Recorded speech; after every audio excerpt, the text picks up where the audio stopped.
If you know something about me, is that I love using YouTube videos to learn foreign languages. And in one of my first videos, I've shown you a way to actually find YouTube videos with transcripts available for you to download and study. And I've shown you a website that you can use for that, the website Zero to Hero.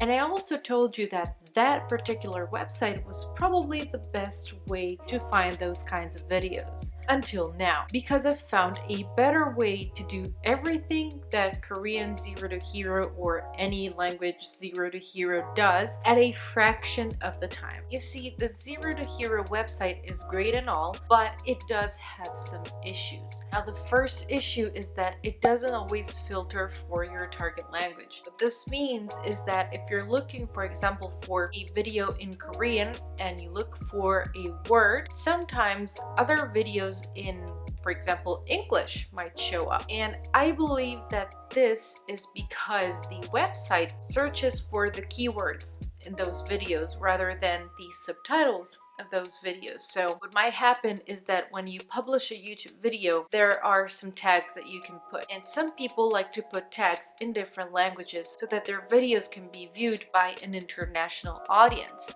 So sometimes people who do videos in English might put tags in other languages like Korean. And this is why the video shows up in the Zero to Hero website. This problem with the Zero to Hero website is more prevalent in some languages rather than others, because I haven't really found this problem in Korean, but when I was looking for videos in my native language just to try it out, I found a lot of videos in English instead of Italian, which can be a waste of time for a lot of people. The second issue of the Zero to Hero website is that their video search gives you all the videos related to a single keyword that you input, but those videos do not all have subtitles. So they give you all the videos related to a keyword, and then you have to click on every single video and check if they have subtitles or not for you to export. And you can see how this can be a waste of time because you have to click on every single video to see if it has subtitles or not. So the Zero to Hero website is a good tool, but still not the best solution. With this website that I'm going to show you, however, you solve both problems. And this is because the website, I believe, instead of looking for keywords in the tags section, the description of a video, or the title of a video, I believe they look for the word specifically within the subtitles of YouTube videos. I understand that explained to you like this, it's hard to understand, but once I show it to you, it's actually going to be a lot easier. The website is called Youglish, and it's available for a bunch of languages, including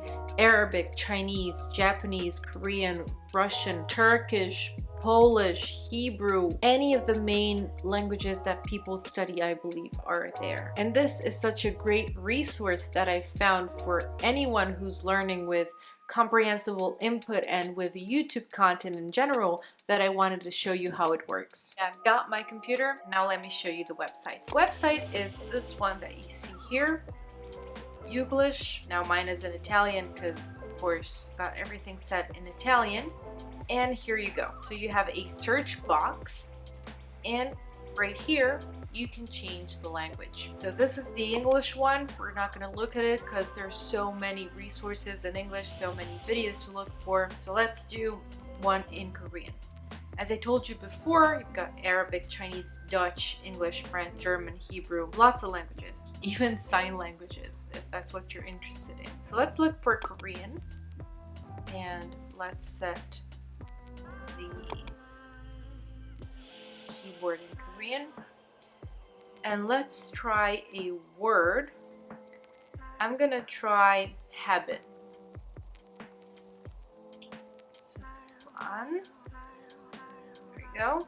Oh, the thing is that you can look for a specific word. For example, in Korean, if you say habit, right? 습관, you can look for the specific word, 습관, or you can look at it with particles. So you can look for 습관을, 습관이, and all that jazz. So then we hit enter.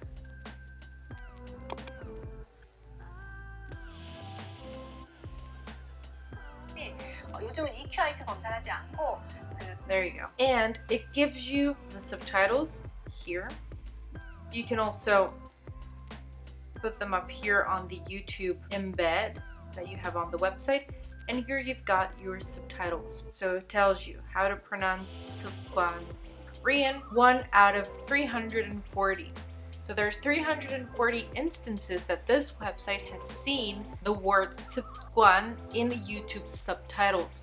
So you can see here how much time you're going to cut, because you just look for a word and it immediately gives you results with transcripts so that you can go on the YouTube video and either download the transcripts or upload them onto Lingq like I've shown you, and that's actually what I do. Now if you go a little lower, you see it says close words. That's like a rough translation from Italian. And it tells you if you want to improve your pronunciation of the word 습관, try with some of these words below. And as I told you before, you've got stuff like 습관을, 습관이, 습관적으로, and all that stuff. So let's try this one. There you go. So stuff like 습관이나, 습관이나 건강관리. there you go. 예절. 습관이나, you've got 11 instances of people saying 습관이나 with YouTube transcripts.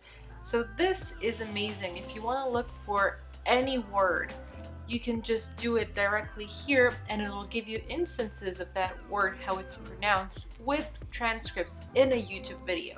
So what you can do next is you can go directly onto the YouTube video like this, and if you've got Lingq, either hit the Lingq importer, there you go, or if you don't have Lingq or you don't use Lingq, you can download the transcripts. And to do that, you just go underneath the video, the 3 dots, and this is in Italian, but it says open transcript. You hit it, and here's the transcript. What you can do is then you can copy paste this and use it for your learning. Hopefully this tutorial has been helpful, and I actually have a question for you, and that is, have you tried Youglish in order to find YouTube videos with transcripts? If not, then make sure to give it a try and let me know how's that working for you, or if you prefer using other kinds of software or websites to do that. As always, thank you for watching this video. Subscribe if you haven't already, but most importantly, have fun with languages.